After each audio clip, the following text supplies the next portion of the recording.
Welcome to this explainer. I am absolutely thrilled you're here today because, well, we're going to do something really cool. We are completely deconstructing the mechanics of playing the piano. We're going to look way past the beautiful music and dig right into the actual physical machinery that makes it all possible. Think of it kind of like an anatomy lesson, but for musicians. Okay, let's dive into this.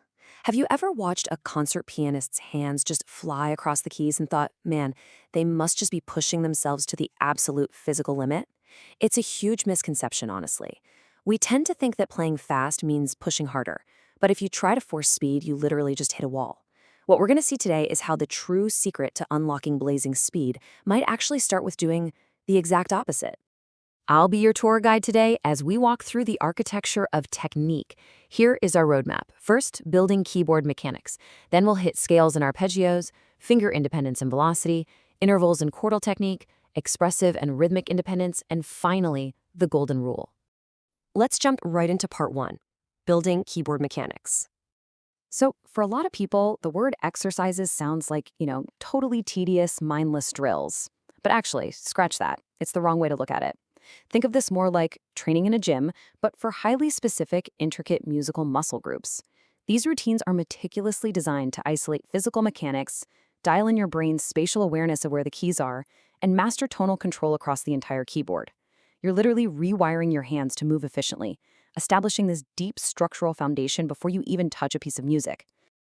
Moving right along to part two, scales and arpeggios. This is our very first specific zone, basic keyboard navigation. When you play sequential note patterns like your major, minor, or chromatic scales, you aren't just memorizing key signatures.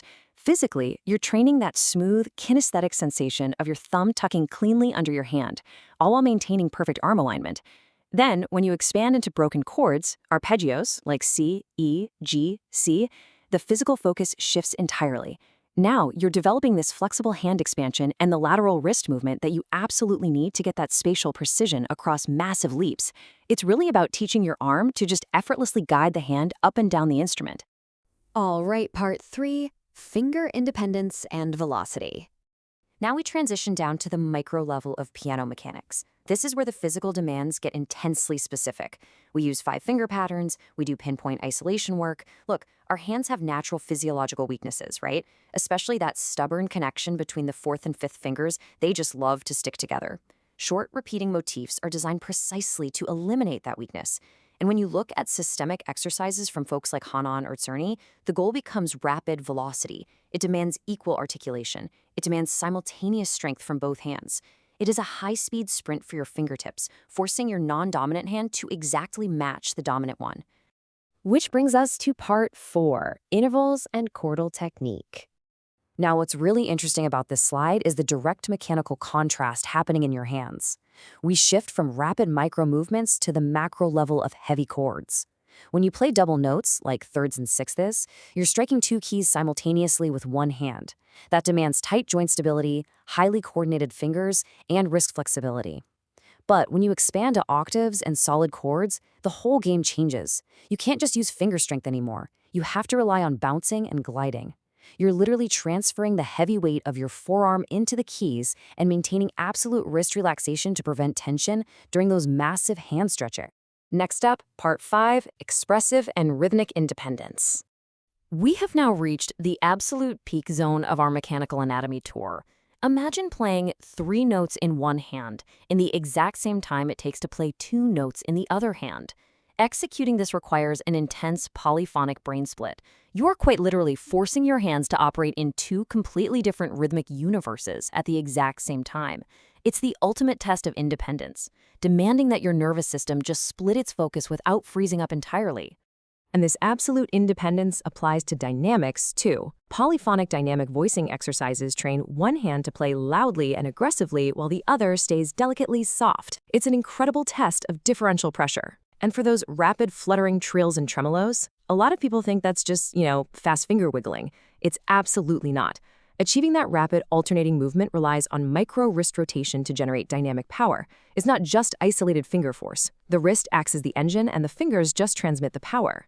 And this brilliantly illustrates how every single physical workout maps directly to a tangible, exciting musical payoff. You want fluid navigation? Well, you need the wrist and thumb mobility of scales. You want perfectly even tone and rhythm? That comes from the finger agility of hand and drills. You want huge, rich chord voicing and dynamic power? You build that through forearm weight in your octaves.